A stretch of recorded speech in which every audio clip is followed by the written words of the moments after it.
আমার স্বামী কেন মেয়েবাবু পছন্দ করে না সেটা আমি বুঝতে পারি না। মেয়েবাবু পছন্দ করে তা কিন্তু না।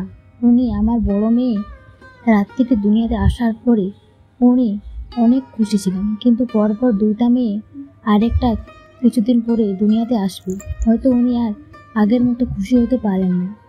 আমার ছোট মেয়েটার ভাগ্য মনে হয় খারাপ। সে দুনিয়াতে আসবে অথচ তার বাবা তাকে দেখার জন্য আসবে না, তার পাশে থাকবে না। আচ্ছা, তিনটা মেয়ে হলে ক্ষতি কি? আমি বুঝি না। মেয়েরা তো তাদের রিজিক নিয়ে দুনিয়াতে আসবে, মহান আল্লাহ তাদের রিজিক দিয়ে দেবে, তাহলে এত ভয় কিসে?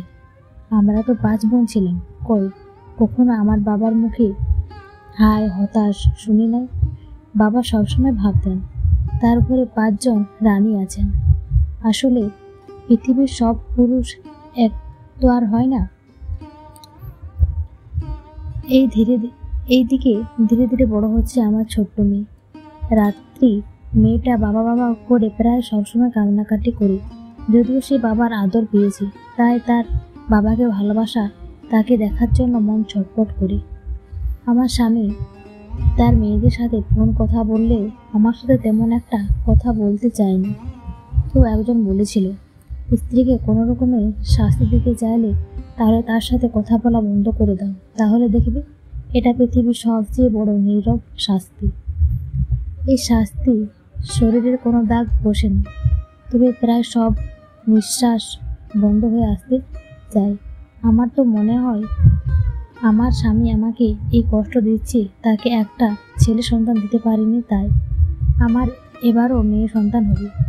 রাত্রি তার বাবাকে অনেক রিকোয়েস্ট করতে আমার স্বামী রাত্রিকে বলে, আচ্ছা মা, কাল সকালে বাড়িতে আসবো। সত্যি বাবা? হ্যাঁ সত্যি। সব মেয়ে তার বাবার মুখ থেকে মা ডাক হয়তো শুনে না, যেমন আমার মেজো মেয়ে আর ছোট মেয়ে শুনবে না। অনেকগুলো মেয়ে বাবু হলে কিছু কিছু পরিবারে এমন হয় বাবার মুখে মা ডাক শোনে না। সকাল হলে আমার স্বামী বাড়িতে আসে, তাই 2 দিনের জন্য।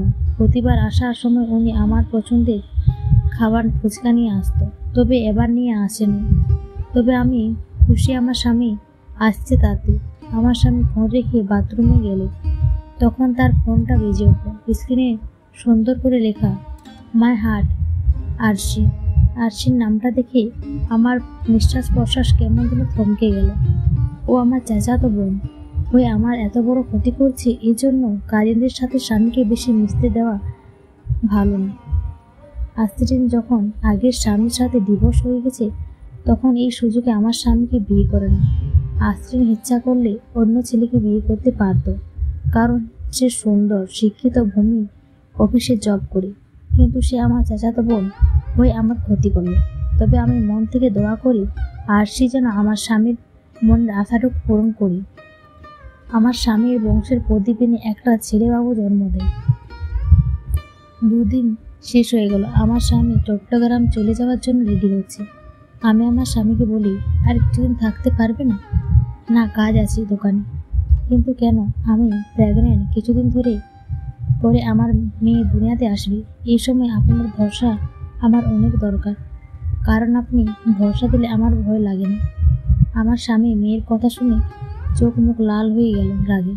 কিছুক্ষণ দাঁড়িয়ে থেকে ভারী কণ্ঠে বলে, আমাকে যেতে হবে, চট্টগ্রামে কাজ আছে, পরে আসবো, সমস্যা নেই। ঠিক আছে।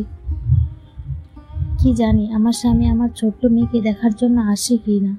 রাত্রি তার বাবার ব্যাগ কাঁধে নিয়ে এগিয়ে দিতে গেছে ফ্রিজ পর্যন্ত। কিছুদূর গেলে রাত্রে দৌড়ে দৌড়ে এসে বলে, আম্মু আম্মু, বাবা বলছে কাবিননামা দিতে। আমার রাত্রি মেয়েটা তো জানে না কি জিনিস এই কাবিননামা।